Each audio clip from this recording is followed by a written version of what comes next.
오늘의 말씀 요한복음 4장 16절에서 26절 말씀입니다. 요한복음 4장 16절에서 26절 말씀입니다. 일시되 가서 내 남편을 불러오라. 여자가 대답하여리되 나는 남편이 없나이다. 예수께서 이르시되 내가 남편이 없다 하는 말이 옳도다. 너에게 남편이 5이 있었고 지금 있는 자도 내 남편이 아니니 내 말이 참되도다. 여자가 이르되 주여 내가 보니 선지자 소리다. 우리의 조상들은 이 산에서 예배하였는데 당신들의 말은 예배할 곳이 예루살렘에 있다 하더이다. 예수께서 이르시되 여자여 내 말을 믿으라. 이 산에서도 말고 예루살렘에서도 말고 너희가 아버지께 예배할 때가 이르리라. 너희가 알지 못하는 것을 예배하고 우리는 아는 것을 예배하노니 이는 구원이 유대인에게서 남이라. 아버지께서 참되게 예배하는 자들을 영과 진리로 예배할 때가 오나니 곧 이때라. 아버지께서 자기에게 이렇게 예배하는 자들을 찾으시니라. 하나님은 영이시니 예배하는 자가 영과 진리로 예배할지니라. 여자가 이르되 메시아 곧 그리스도라 하는 이가 오실 줄 내가 아노니 그가 오시면 모든 것을 우리에게 알려주시리다. 예수께서 이르시되 내게 말하는 내가 그라 하시니라. 아멘. 우리가 요한복음을 보고 있는데 1장, 2장, 3장의 배경은 예루살렘과 유대 땅의 역사입니다. 그곳에서의 예수님의 사역입니다. 4장을 열면 예수님께서 사마리아로 가십니다. 그리고 난 다음 갈릴리 사역이 펼쳐지는 것이죠. 누구든지 도시 한복판에 살기를 원합니다. 예루살렘은 수천 년 동안 이어온 아주 이스라엘의 최고의 귀한 도시죠. 거기에는 경제가 있고 거기에는 권력이 있고 거기에는 교육이 있고 모든 문화생활이 다 그 안에 있습니다. 그런데 예수님이 어느 날 거기 모든 것들을 다 포기하고 예수님이 사마리아로 내려가십니다. 사마리아로 내려가시는데 사마리아는 1000년 동안 사람들에게 멸시, 천대, 손가락질, 모든 사람들에게 손가락질을 받던 땅이었습니다. 예수님이 이 좋은 예루살렘을 버리고 유대 땅을 버리고 사마리아로 내려가는 장면입니다. 그때에 성경에 이유가 있습니다. 바리새인들이 예수님과 침례 요한 둘 사이를 이간하고 있었던 것입니다. 이간은 간단합니다. 사람들을 비교 평가하게 하는 것입니다. 서로 비교하는 것입니다. 이런 소문이 돌았습니다. 예수님의 제자들이, 예수님께서 침례 주는 사람들이 요한이 침례 주는 사람보다 훨씬 더 많다.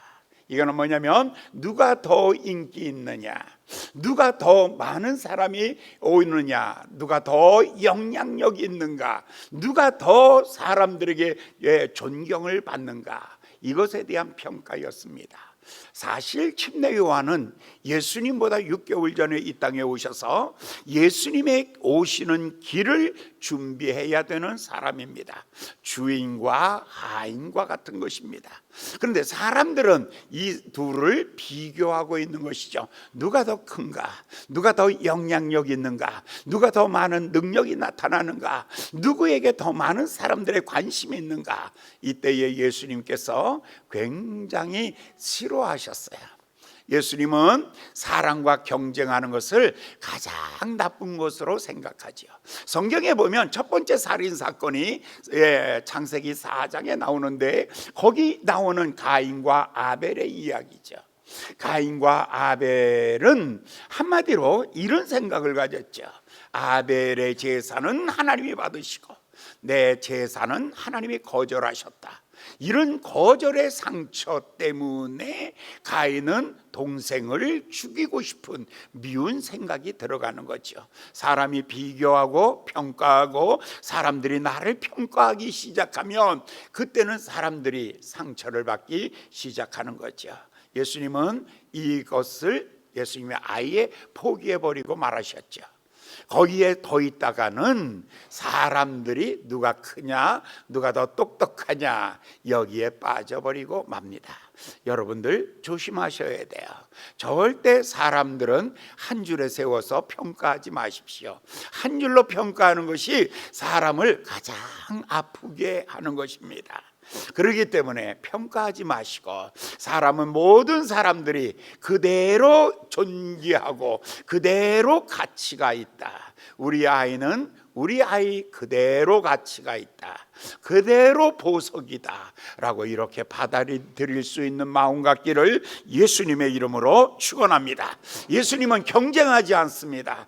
두 번째, 예수님은 그 자리에서 더 낮은 곳으로 내려가십니다. 사마리아는 여로보암이 그 도시를 만들 때에 우상의 도시를 만들었어요. 그리고 722년 그곳이 멸망을 당합니다. 그리고 난 다음에 이방인들에 의해서 거기가 혼혈족들이 많아지게 되었습니다. 정통 유대인들에게는 아주 짐승과 같이 보이는 천박하고 천한 사람으로 여기게 되었던 것입니다.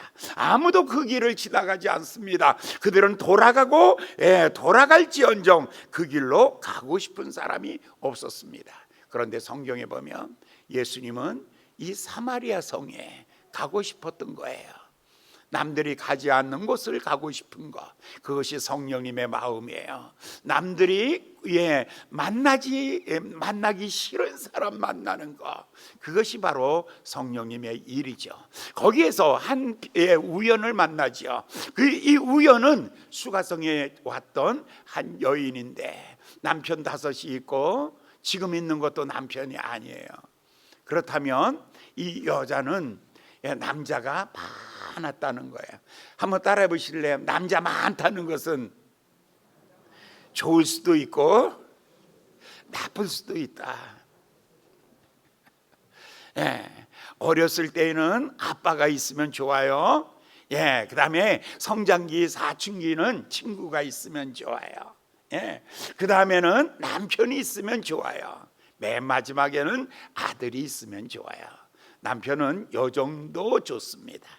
그 이상으로 넘어가면 약간 문제가 생기기 시작하죠. 이 여자는 바로 이 문제가 있었던 거예요. 그래서 사람들이 모이는 시간에는 우물가에 나오지 않죠. 낮 12시예요. 햇빛이 쨍쨍 내려쬐는 시간이에요. 이때의 온도는 한 50도 정도 올라가요. 이스라엘 나라의 사마리아의 우물가, 낮 12시의 온도 50도가 넘는 뜨거운 햇살 아래 그늘이 하나도 없는 곳에 바로 예수님이 거기서 지쳐서 땅에 기다리고 있는 거죠. 거기 한 여자를 만납니다. 이 여자가 그 시간에 올 사람이 아니에요. 그 시간에는 여자들이 물길로 안 오죠. 해가 질 무렵에 저녁에 물길로 오는 시간입니다. 근데 이 여자는 다른 사람과 같이 어울릴 수 없는 여자였어요. 자기 같은 동족끼리도, 같은 친구들도 아무도 이 여자와 상종하기를 거절하죠. 그래서 사람에게 버림받은 사람이에요. 이 사람도 알아요. 사람들이 나를 싫어한다는 거, 이걸 너무 뼈저리게 경험한 거예요. 그래서 사람들이 없는 시간에 물을 길러 바로 그 시간에 오는 것이죠. 바로 그때에 예수님이 앉아 계신 거예요. 예수님이 그 여자에게 이렇게 말하죠. 여자여, 나에게 물 한 컵 줄 수 없겠어? 라고 묻습니다. 너무너무 이 소리에 이 여자가 막 심장이 막 흔들리는 거예요. 목소리가 너무 좋아서. 예수님 목소리는요, 너무 좋은 거예요. 그런데 목소리 좋은 것이 아니라 사람이 인품이 좋은 거죠. 여자여, 야, 이렇게 나와야 돼요. 유대인 남자로서. 처음 보는 여자지만 사마리아 여자잖아요. 남편이 5인 여자잖아요. 틀림없이 이 여자는 심각한 여자예요. 이 정도 되면 이렇게 불러야죠. 야, 물 좀 갖고 와라.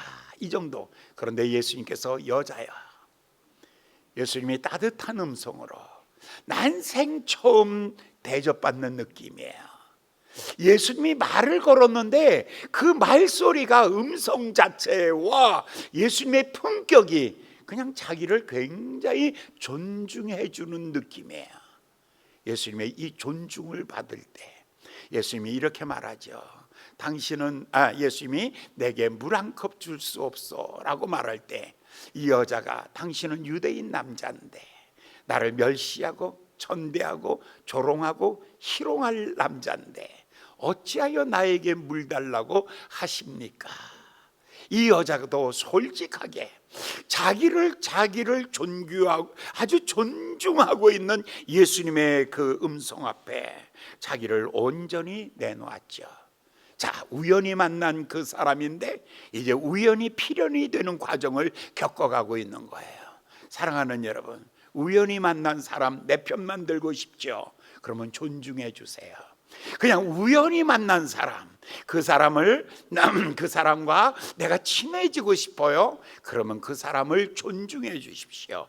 그런데 내가 우연히 만났는데 그 사람과 싸우고 싶으세요? 그 사람에게 멸시받고 싶으세요? 손가락질 당하고 싶으세요? 그러면 내가 그 사람을 멸시하면 누구든지 대접을 받고 싶은 대로 먼저 남을 대접해라. 누구든지 내가 남을 대접하는 그대로 내가 대접받는 거야. 자, 예수님께서 이 여자에게 여자여 내게 물 한 컵 주시오 라는 이 부드럽고 존중하는 예수님의 목소리를 들을 때 이 여자도 예수님에게 마음이 열려지기 시작하는 거죠. 우연히 만난 사람을 이제는 필연의 과정으로 가는 거죠. 이제 의미 있는 만남으로 바꾸어 놓는 거예요.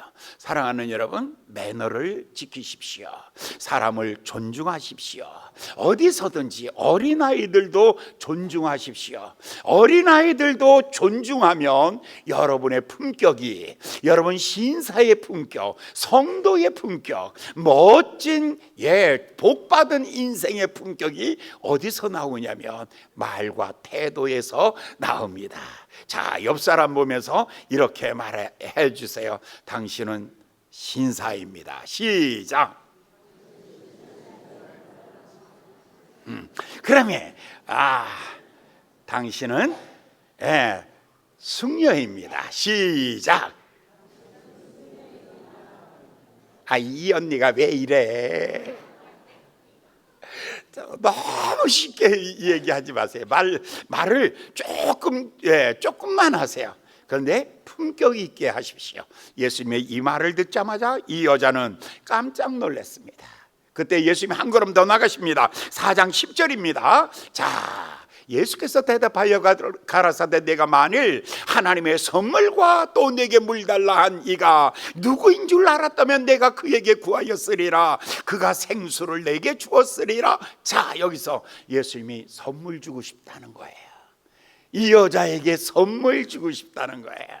예수님께서 이렇게 말해요. 하나님의 주시는 선물을 네가 안다면 네가 나에게 물 달라 하였을 것이다.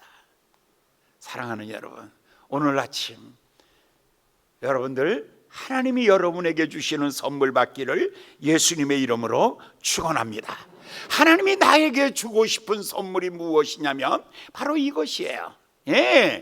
영원히 목마르지 아니하는 샘물이 속에서부터 터져나는 것.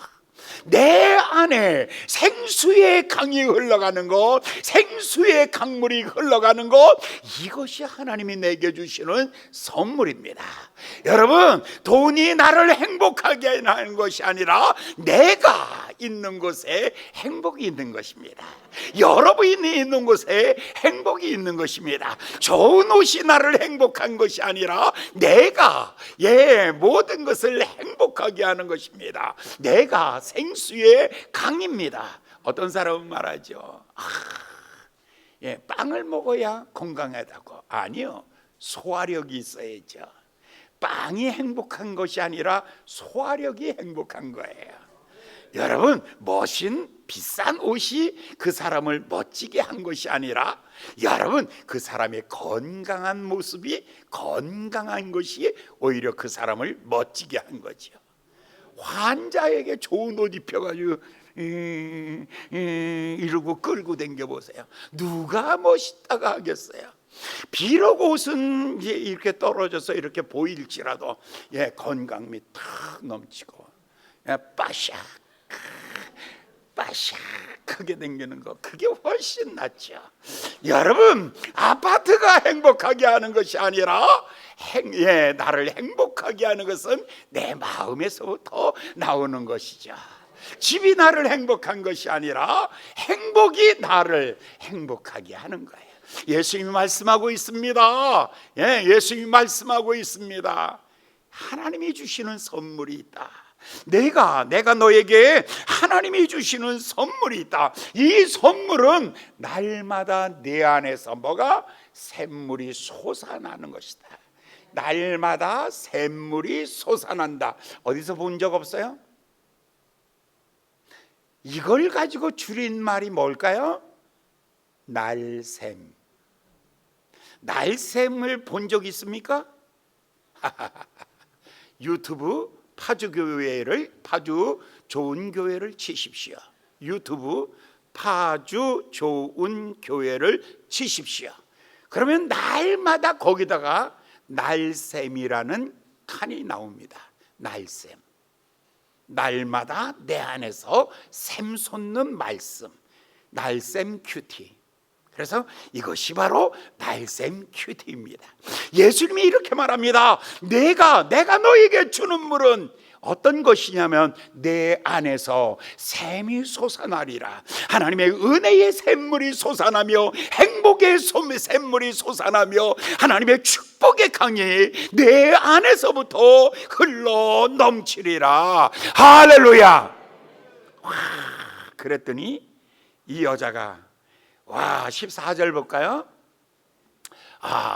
내가 주는 물을 먹는 자는 영원히 목마르지 아니하리라. 나의 주는 물은 그 속에서 날마다 솟아나는 날샘, 날마다 솟아나는 날샘, 샘물이 되리라.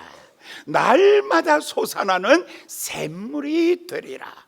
그랬더니 이 여자가요 이렇게 말합니다. 15절에 여자가 가로되 주여 이런 물을 내게도 주사 목마르지 않게 하시고 다시는 물길로 오지 않게 하여 주시옵소서.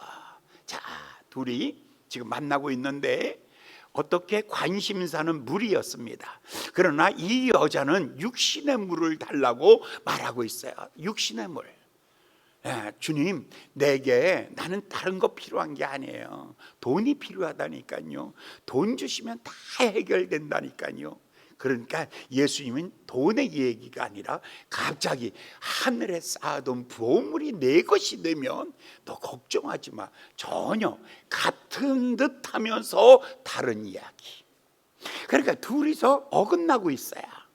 이 둘이 지금 빗나가고 있어요. 이 사람은 육신의 물을 달라 그러고 예수님은 영원한 영생의 물을 주겠다 그래요.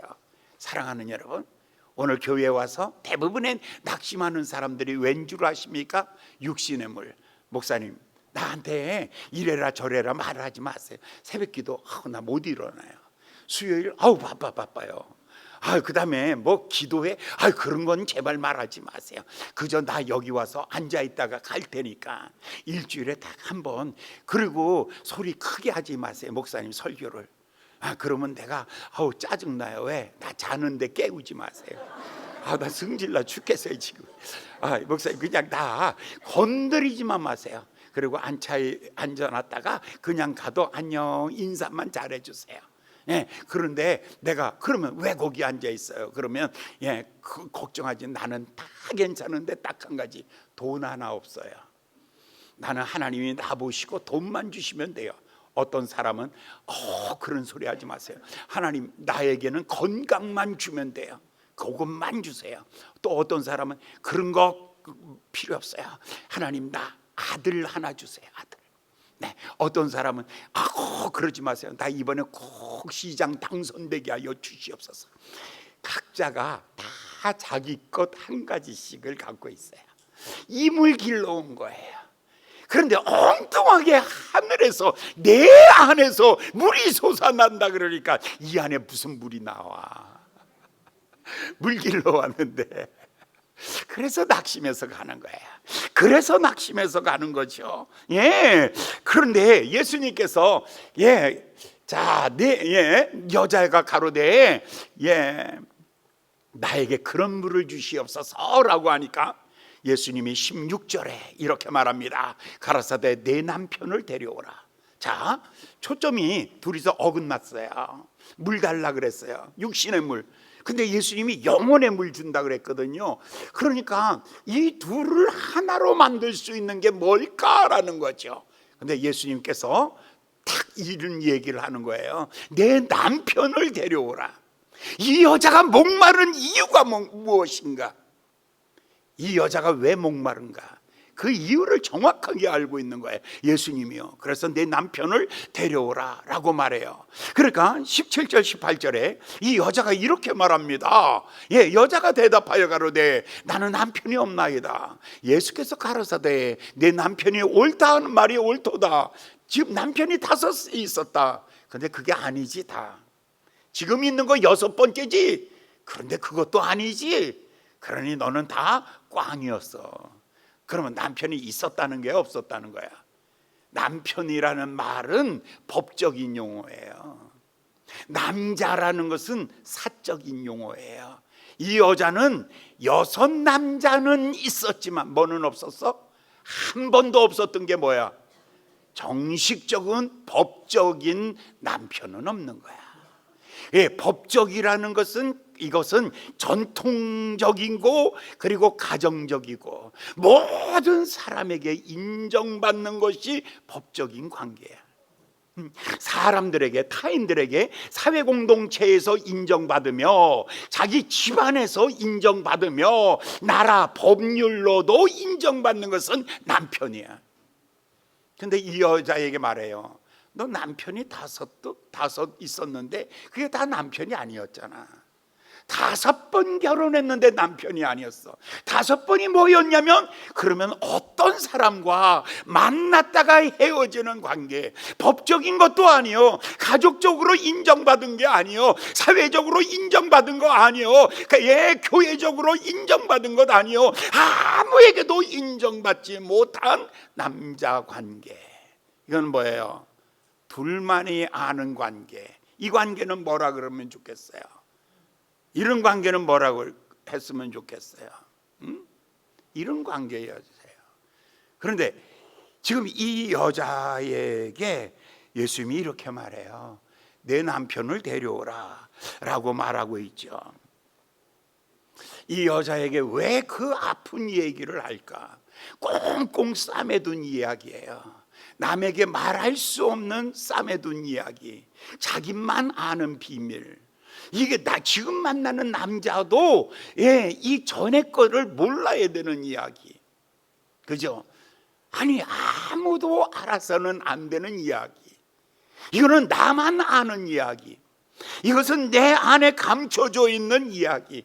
그러면서 나를 우울하게 만들고 나를 아프게 하는 이야기, 나에게 깊은 상처를 갖게 하는 이야기. 어쩌면 건강으로 말하면 내 몸의 암덩어리와 같은 아픔. 이건 또 다른 말로 말하면 내 안에 있는 혈전과 같은 것. 이게 돌아다니다가 나를 고통스럽게 하는 이 아픈 이야기. 암덩어리와 같고 혈전과 같은 이것을 다른 말로 영적으로 말하면 이것이 바로 죄라는 것이죠. 죄라는 것은 무엇과 같으냐면 남에게 말할 수 없는 고통이에요. 아무에게 말할 수 없는 고통이에요. 그런데 예수님이 그걸 꺼내고 있는 거예요. 내 남편을 데려오너라. 내 안에 있는 죄덩어리를 가져오너라. 내 안에 있는 암덩어리를 가져오너라. 내 안에 있는 혈전 그걸 갖고 오너라. 그거 막히면 심근경색이고, 그거 막히면 뇌졸중이고, 그걸 잘하면 암덩어리가 퍼지는 것이고, 그 죄가 내 영혼을 병들게 하고 좀먹게 하고 너를 모든 사람과 관계를 다 끊어버리는 이런 아픔과 고통의 나를 만들어준 바로 그 죄의 문제를 가지고 오라고 예수님이 말합니다. 이 문제가 해결되지 아니하면, 과거의 상처가 해결되지 않으면 현재의 행복이 없어요. 그리고 밝은 미래가 없어요. 우리가 일본하고의 그 아픈 과거의 상처 때문에 지금도 계속해서 아파하는 거잖아요. 100년이 지나가고 있잖아요. 100년이 지나간 그 옛날의 상처인데 그 아픔을 아직도, 그런데 어떻게 해야 그 아픔 상처가 사라지냐면 일본이 사과해야죠. 우리가 용납할 만큼 사과해야죠. 오늘 바로 이 여자에게 예수님께서 그것을 지적하고 있는 거예요. 내 남편을 데려오라. 내 영혼을 젖먹으며 너 과거에 내 영혼을 병들게 하고 너를 외롭게 만들며 내 인생을 캄캄하게 만들고 있는 바로 그 죄악을 고백하라는 것이죠. 그런데 이 여자가 바로 이걸 고백하는 거예요. 뭐라고 얘기하냐면 17절에 이 여자는 드디어 자기 입으로 말하지요. 여자가 대답하여 가로되 나는 남편이 없나이다. 자, 지금 어떤 남자랑 살고 있어요. 그런데 남편이 없다고 말한 것은 뭐냐면 법적인 관계가 아니라는 거예요. 이것은 모든 사람들에게 인정받고 축복받을 만한 관계가 아니라는 거죠. 이건 어쩌면 손가락질 당하고 비난받는, 그럴 수밖에 없는 그런 관계라는 거예요. 이 관계를 자랑할 수 없는 이 관계 때문에 지금 이 여자는요, 물가에 언제 나왔냐면 남들이 오지 못하는 그 시간에 나온 거예요.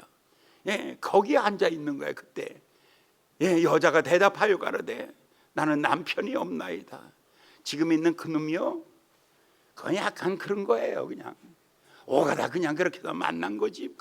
그놈이지 남편은 아니에요. 오늘 여러분 그런 부적절한 관계에 있는 사람 다 끊어버리시기 바랍니다.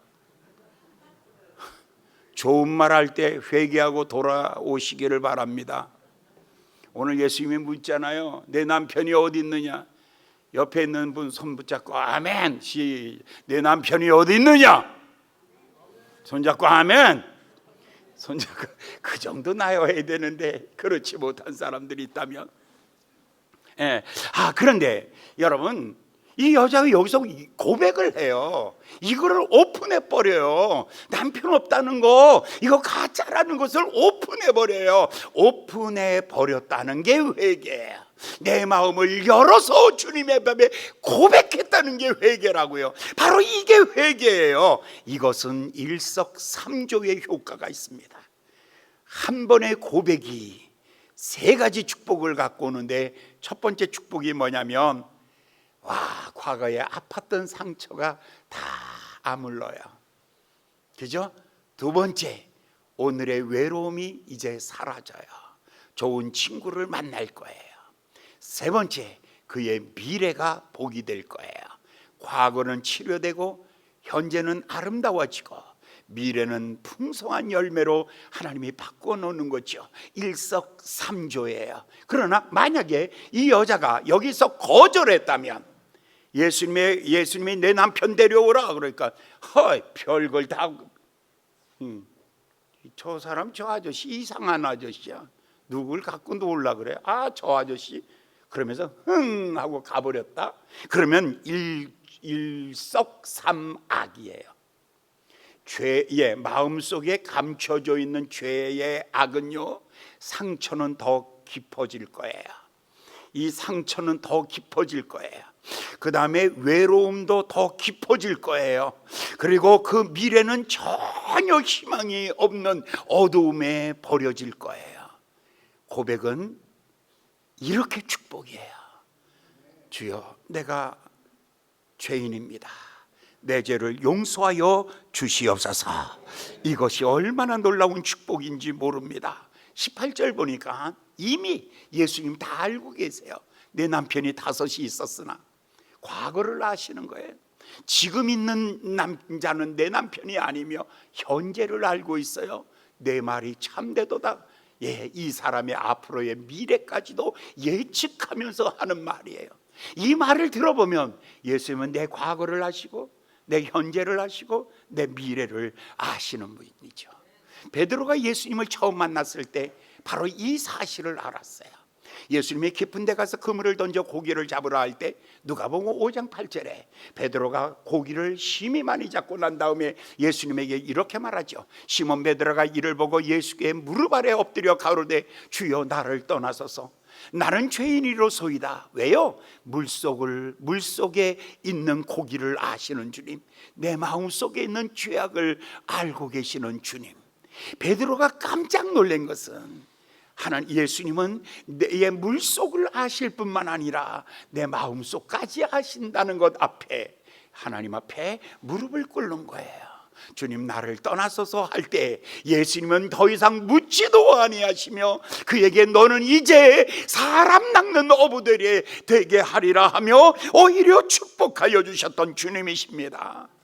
로마서 5장 6절에 있는 말씀을 보면 이렇게 말합니다. 우리가 아직 죄인 되었을 때, 내가 연약할 때를 알고 있어요. 우리가 아직 연약할 때, 그것 때문에 내가 약해서 넘어졌던 거, 그것을 우리 주님이 알고 나를 위하여 십자가에 못 박아 죽으시고, 5장 8절의 말씀, 우리가 아직 죄인 되었을 때, 내가 죄인일 때에 우리 주님이 나를 위하여 죽으셨던 주님. 5장 10절의 말씀, 우리가 왜 원수 되었을 때, 셋을 딱 정리해 보시면 우리가 연약했고 우리가 범죄했고 그리고 하나님과 원수처럼 행하던 나를, 내 모든 죄를 다 담당하신 분이 주님이시다라고 말하고 있는 거예요. 이 주님을 보며 생각할 때마다 다윗은 시편 139편 1절에 이렇게 말하죠. 여호와여 주께서 나를 어떻게 알았다고요? 감찰하여 하는 거예요. 그냥 이렇게 보아서 슬쩍 보아서 아는 게 아니라 감찰하여. 그러니까 여기 돋보기를 통해서 보는 거하고 그냥 지나가면서 본 거 다른 거예요. 주님은 나를 감찰하여 아시는 분이시다 라고 이렇게 말하죠. 2절에 보면 나의 안고 일어섬을 아시며 멀리서도 나의 생각을 통찰하시며 나의 길과 눕는 것을 감찰하시며 나의 모든 행위를 익히 아시는 주님. 그리고 8절의 말씀, 그 다음에 8절과 9절의 말씀, 내가 하늘에 올라갈지라도 거기 계시며 음부에 내 자리를 펼지라도 거기 계시며 내가 새벽 날개를 치며 바다 끝에 거한다 할지라도 거기도 계시는 주님, 거기도 계시는 주님, 여호와 삼마. 주님은 여기도 계십니다. 할렐루야. 내가 있는 자리 다 계시는 주님, 어디 있든 주님은 거기에 계십니다. 주님이 계십니다. 그는 나를 언제부터 알았을까? 하나님은 나를 언제부터 알았을까? 15절에 이렇게 말합니다. 내가 은밀한 데서 지음을 받고 땅의 깊은 곳에서 기이하게 지음을 받을 때에 나의 형체가 주의 앞에 숨기지 못하나이다. 형체가 머리 같은 모양, 가슴 같은 모양, 손발 같은 모양, 형체가 생기기 전에 이미 나를 아시는 주님. 16절, 내 형질, 내 성격이 만들어지기 전에 이미 나의 성격을 아시는 주님. 내가 이 땅에 태어나서 하루가 되기 전에 이미 이 땅에서 내가 걸어가야 될 길을 아시는 주님. 17절, 하나님이여 주의 생각이 어찌 그리 내게 많은지요, 어찌 그리 보배로운지요, 어찌 그리 수가 많은지요. 열애의 수까지도 다 계산하고 계시는 주님. 와, 내가 하나를 딱 놓으면 그 근방에 있는 만 가지의 관계를 계산하고 계시는 하나님. 또 다른 수를 땅 하고 놓으면 하나님 그 주변에 만 가지, 백만 가지, 천만 가지 열애의 수를 계산하고 계시는 주님. 그래서 성경은 말하기를 주께서 나를 얼마나 많이 아시냐면 19절에 보면 모래보다, 18절에 그 수가 모래보다 많은 수, 모래보다 더 많은 수를 나를 향하여 알고 계시는 주님. 오늘 내가 걷고 생각하고 하는 모든 것도 다 하시며, 내가 저 멀리 바다 끝에 있을지라도, 내 저기 수평선 아래 있을지라도, 내가 하늘 보좌에 그리고 땅 끝에 있을지라도 이미 아시는 주님. 뿐만 아니라 내가 만들어지기도 전에 이미 나에 대하여 모든 것을 아시는 주님. 이 주님 앞에 이 여자는 고백이 나옵니다. 드디어 19절에 이 여자의 고백이 새로워졌습니다. 여자가 가로되 주여 내가 보니 선지자로소이다. 자, 고백이라는 것이 뭐냐면, 고백이라는 것이 예수님에 대한 신앙으로 발전하는 거예요. 신앙은 어디서 시작되냐면 고백에서 시작되는 거예요. 그래서 여러분, 그 고백이 힘들고 힘든 그 고백이 내 신앙을 만들어 가는 것이죠. 그러면 이 여자가 어떻게 발전해 가고 있는가를 볼 수가 있어요. 성경에 보면 먼저 9절을 보세요. 이 여자가 처음 예수를 만났을 때의 고백이 어땠는가? 9절. 사마리아 여자가 가로되 당신은 유대인으로서 어찌하여 사마리아 여자에게, 첫 번째 예수님을 누구로 알았어요? 유대 사람, 우리를 개무시하고 우리를 짓밟고 침뱉고 상종도 하지 않는 우리를 저 무시하는 저 사람이 오늘 나한테 물 달라 그러네. 꼬라네. 오늘 내 물 줄까? 욕할 뻔했다. 큰일 날 뻔했다. 그러면서 이 여자가 굉장히 예수님을 누구로 알았다고요? 유대인의 남자. 그래요, 유대인 남자.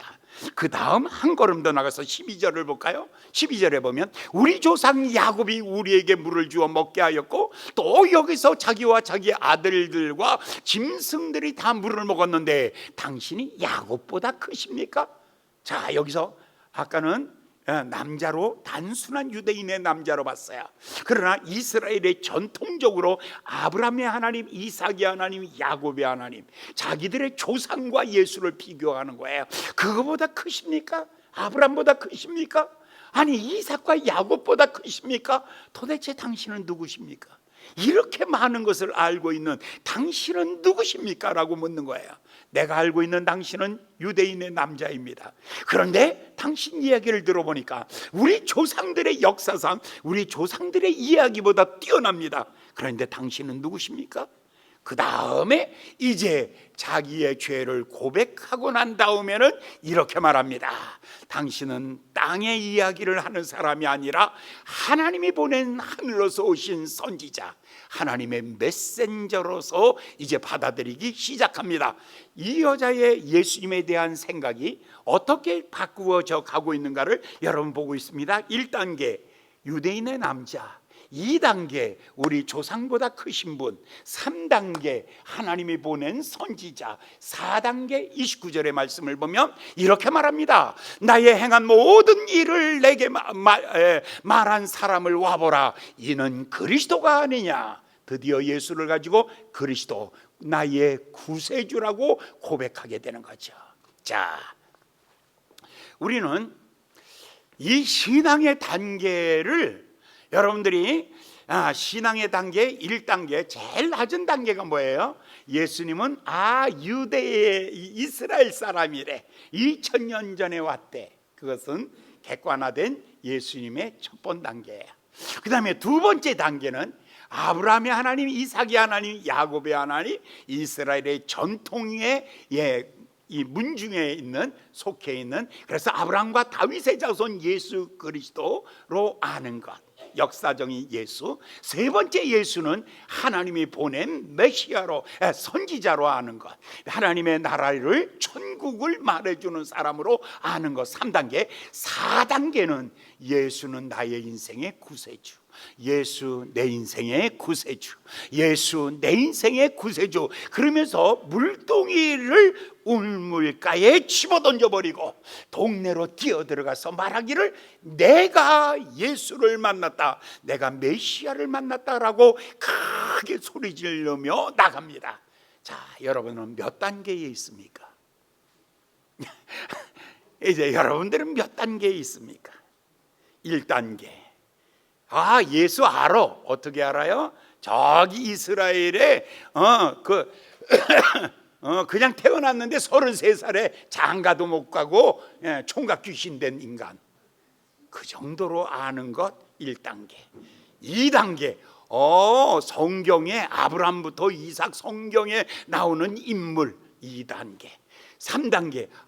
그분은 천국, 하나님의 나라, 영생에 대한 이야기를 하는 사람 3단계. 4단계. 4단계는 내 인생의 구세주시며 나의 주님이시다. 할렐루야. 여기까지 가는 거예요. 여러분 성경 공부하셔야 돼요. 어떻게 하셔야 되냐면 우리 교회 처음 나온 사람은 두 가지로 구분할 수 있어요. 한 사람은 누구냐면 처음 교회 난생 처음 교회 와서 등록한 사람. 이 사람은 새 가족이에요. 그런데 나는 다른 교회에서 집사도 되고 난 장로도 되고 나는 목사도 됐어. 다른 교회에서 나는 목사였어. 그런데도 우리 교회에 오시면 새 가족 공부가 시작돼요. 6주간 동안 새 가족 성경 공부. 이거는 새 가족이 되는 거예요. 새 신자도 가족이고 그 다음에 목사님도 장로님도 권사님도 우리 교회 가족이 되는 6주간의 성경 공부. 이것은 기초를 배우는 시간이에요. 이거를 마치고 나면 침례를 받는 시간이, 처음 아직 세례를 받지 않는 사람은 침례를 받는 시간을 겪게 되는 거죠.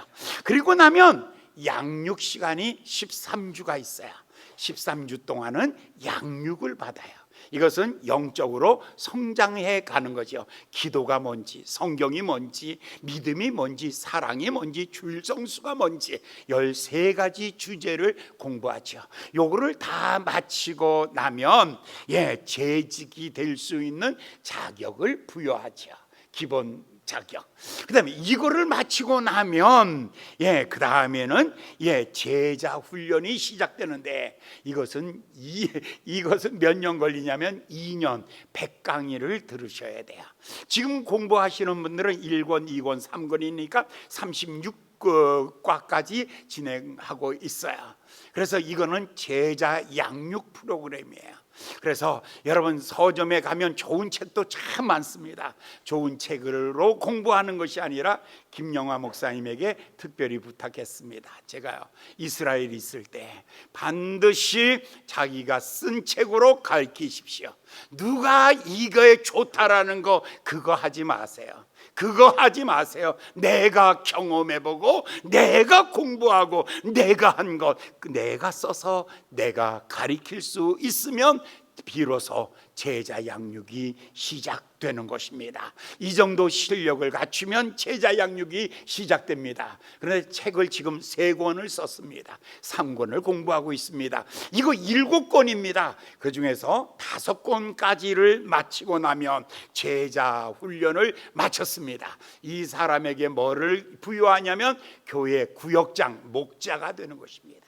이 사람에게 양떼를 맡깁니다. 이 사람들은 양떼를 키우고 갈 것입니다. 그러면서 2과를 또 공부를 합니다. 이 2과 60주간, 한 40주간을 공부하고 나면 6권과 7권을 공부하고 나면 그 다음에는 뭐가 되냐면 이제 동역자가 되는 것입니다. 여러분 장로교회는 장로교 헌법이 있습니다. 감리교회는 감리교 감독정치 감리교 헌법이 있습니다. 순복음교회는 순복음교회 헌법이 있습니다. 침례교회는 뭔가요? 성경적인 하나님의 말씀이 있습니다. 교회론에 대한 성경의 해석을 우리가 갖고 있는 해석이 있습니다. 그것을 공부해야만이 담임 목사의 동역자가 되는 것입니다. 여기까지 가야 되는 것입니다. 여러분들이 이렇게 가는 것이죠.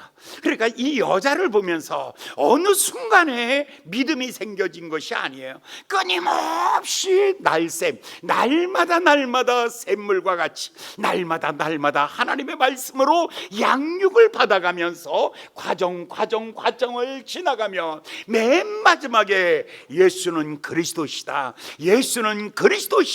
라고 이렇게 선언하며 믿음 안에 사는 것입니다. 사랑하는 모든 성도 여러분, 우리 교회 성도 여러분, 여러분들이 다 이 여자처럼 우물가에서 우연히 예수 만났는데 그의 필연이 되는 방법이 하나 있습니다. 우연을 필연으로 만들려면 내 마음을 여셔야 됩니다. 내 아픈 것을 고백해야 합니다. 내 상처를 말아야 합니다. 그리고 그것을 다 주님 앞에 고백하면 주께서 그것을 치료하면 이제 우리는 우연이 아니라 나눌 수 없는 하나가 됩니다. 예수님과 내가 온전한 하나가 됩니다. 그날부터는 주의 메시지가 하나님의 메시지고 주님이 나의 그리스도가 되고 그리스도가 됐다는 것은 구세주가 된 것입니다. 여러분의 인생 한번 이렇게 살아보시고 구경꾼으로 대충 이 교회에 와서 그냥 앉았다 가는 구경꾼으로 사는 것도 자리세는 안 받습니다. 점심도 드립니다. 인사도 다 합니다. 그러나 제 마음속에 바라보면서 참 불쌍하다. 언제까지 저렇게 머뭇거릴까? 자기 가슴 한 번 열어본 적 없고 자기 가슴 열어서 예수님에게 주여 나는 남편이 없나이다 이 말 한 번 못하고 그냥 꽁꽁 싸매가지고 아픈 모습 그대로 상처받은 그 모습 그대로 그냥 그 아픔을 그대로 싸매고 그냥 10년 20년 교회 이 자리에 지키고 앉아있는 거 얼마나 불쌍한가.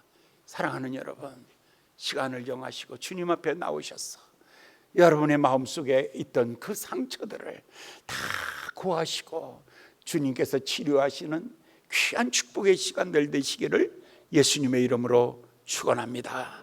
기도하겠습니다.